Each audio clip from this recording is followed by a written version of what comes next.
I'm Kathleen Tabuai, and I'm from Bamiga. Bamiga is the tip of Australia, and I'm a Torres Strait Islander.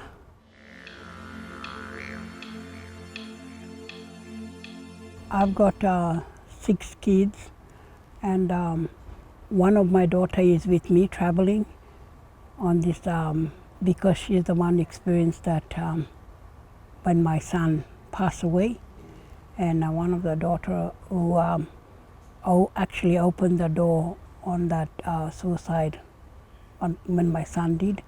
It was like a healing process for her, and where we come from, I think that was like a first attempt too in that place in Bamiga, because we got another 4 communities around.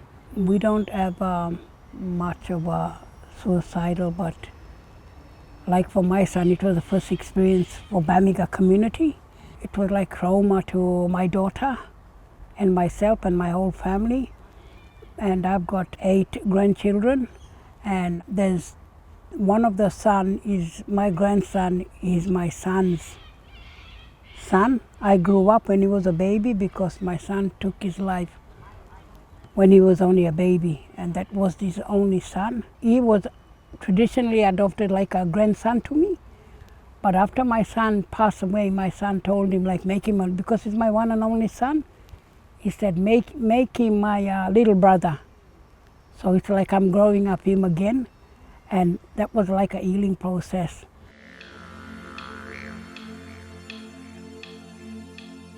It was very important to me because leaving my family behind, my responsibility, my grandsons and that, I have to take this.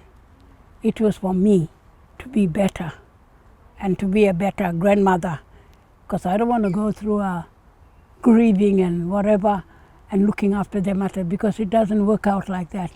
You individually got to have that peace in you, because that's when I found the peace. I had the trauma, but I didn't know I had that trauma. But just by listening to what were they talking about, what's the help from it, it helped me. It took me away from where I was before, because it was very hard for me. It was very hard for me. I cried every time I go to sleep. I cry because I just think of my son, because he's my only one and only son.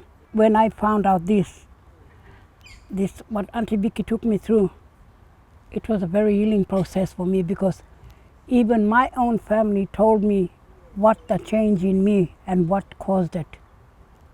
And I told them, I picked up the Black Dog Institution. I said, just Google it, just have a look and check for yourself. Then when they found out, they asked me, like, how do you go on about it? How do we get in there?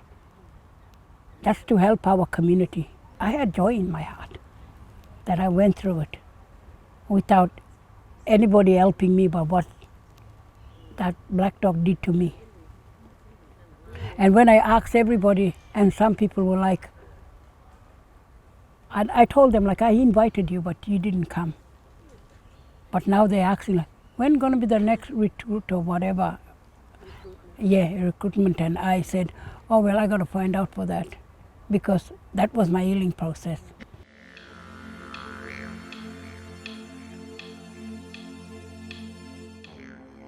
Oh, there'll be a lot of change. I reckon there'll be a lot of change. I'll be the one, if something do happen, I'll be the one, like, stand up, because I'm experiencing this, and I'll go back to the community. I'll take it back to the community.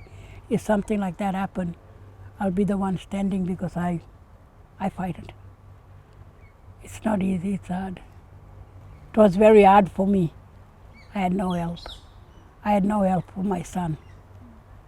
I begged them for the phone, but they couldn't give me nothing. They couldn't give me no evidence. I don't know whether it was from my family. I don't know whether it was from his relationship. I don't know.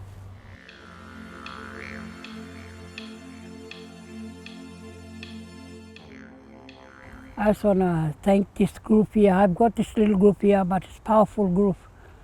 And I'm really thankful to be in this group. And my daughter, it's all about trust and respect. And I really, really love to be in this group. Yous are like family to me. When I go back, I'll tell my family, show the photos. This is our family here. I have to say, this is our family. Because this is one good group I've ever met in my life. And it is real good. And for me, coming into this territory, like I told all of the ladies from here, I said, yous are lucky that when we arrive in plane, how they respect, that's the respect I'm talking about. Respect to this country. How they talk about the traditional owners.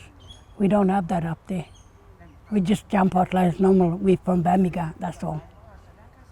But sitting here in a plane, just two indigenous person inside, and when the welcome to the country, when the plane land, I feel so proud because I'm an indigenous person, and I'm proud of that. And I told Annabelle, oh, I feel real good as an elder from up Bamiga jumping out here on a plane. And my first time, I loved it because this is going to be a story that I carry back home, and I'm going to tell them how I feel welcome in this place. And I am so proud to be an indigenous. Thank you. All right, then, thanks for that. Thank you.